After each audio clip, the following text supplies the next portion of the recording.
In this video, I'll guide you through all the Hoka road running shoes currently available. On top of that, I'll also walk you through the entire trail running lineup. You'll learn about the differences, the advantages of each model. Before we begin, please note that my segmentation is based on a running shoe classification I've already explained in a separate video on the channel. Make sure to check that one out first so you can better understand color codes here.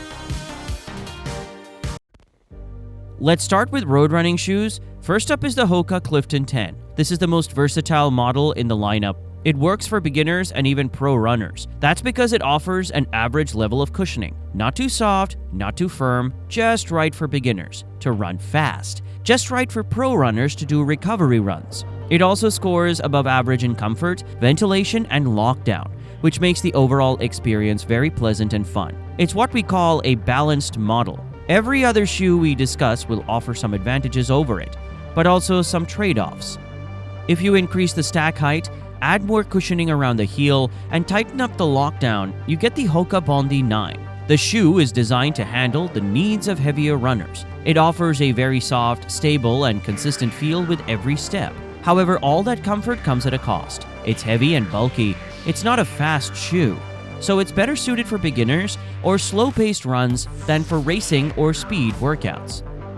Next, let's talk about the Hoka Skyflow.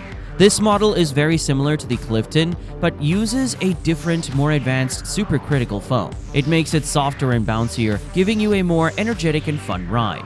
Normally, bouncier foam reduces stability, but this model includes extra stability features that help offset that. The trade-off is a slightly heavier shoe. Overall, think of it as a more exciting version of Clifton. If you're looking for something lighter and even bouncier, there's Hoka Mach X. It has a reduced stack height and uses the same supercritical foam. As a result, it's much lighter and easier to run fast in, great for experienced runners. But because of the lower cushioning and reduced stability, beginners and heavier runners may want to skip it.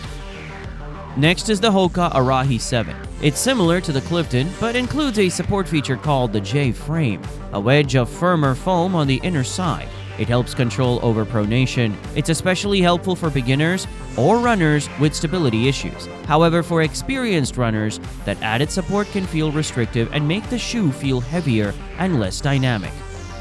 Then there's the Hoka Gaviota 5. This one also has a support structure called the H-frame. They also feature more cushioning, more lockdown, and more comfort. It's the safest, most supportive road shoe in the lineup, but it's also the heaviest and least dynamic. Experienced runners may want to avoid it, but if you're a heavier beginner, definitely give it a look. Also, note that the Hoka Gaviota 6 is expected to launch soon, but I couldn't include it here as it's not yet available. Next, we have the Hoka Mach X 2. These are built for high running efficiency. They feature increased stack height and a plate, which helps to activate a swing or lever effect. It is when you press on the forefoot, you get a push to the heel. It makes your stride less energetic but efficient. But the added height and plate reduce stability, so they're less beginner-friendly. There's also the Hoka Skyward X. Think of it as a more cushioned, more stable version of the Mach X. It includes even more stack height, added stability features, and the same energy return plate. But all of that makes the shoe bulkier and slower, which is why it's not ideal for experienced runners looking to race. Then we have the Hoka Rocket X2. The key feature here is the extremely bouncy foam combined with a plate and high stack height. These are seriously fast shoes, great for racing. They're also very lightweight thanks to the lightweight upper, but they offer the least stability and not much overall comfort. So they're only for experienced runners and race day use. Next is the Hoka Cielo Road. These are built for speed through minimalism, low stack, and lightweight upper. You don't get speed from tech gear. You get it because you're not carrying any weight. But the downside is very little cushioning, so they are uncomfortable for most runners. Best suited for experienced runners in short races. Finally, we have the Hoka Rincon 4. This is basically a budget-friendly Clifton. It uses slightly cheaper materials, but has a very similar ride and feel. If you're looking to save money, it's still a great shoe. That wraps up the road running models. Now, let's move on to trail running. Hoka Challenger is almost like Clifton, same ride, same cushioning, same feel, yet they feature slightly increased tread. It is still not a proper trail running tread, yet it already can support you on slippery paths. Like I said, it is not yet complete trail running, but an overarch towards it. The Speedgoat 6 is the first real trail shoe in the lineup. It has more protection, more aggressive tread, and works well on almost any terrain. It's versatile and suitable for a wide range of trail runners. However, the added rubber and protection make it heavier.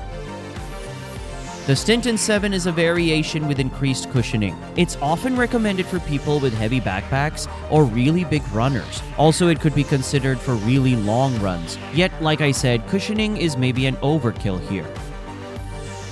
Next one is Mafate Speed 4. It is really close to Speedgoat, yet it features a slightly different foam compound. It is stiffer and more bouncier. It also has even more aggressive tread.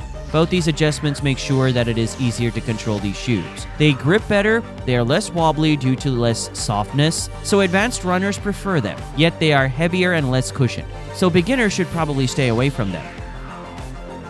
Next one is Mafate X.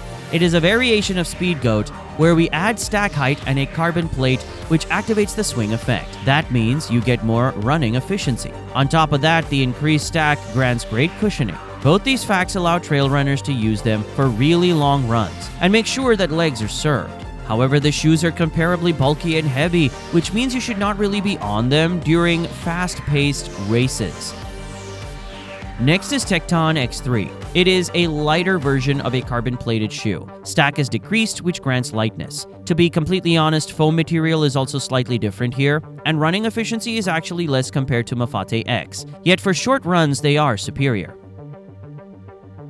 Finally, Torrent 4 is a takedown of Speedgoat. It means they have almost the same ride and feel, yet use slightly simpler materials, but also cost less. That is their advantage.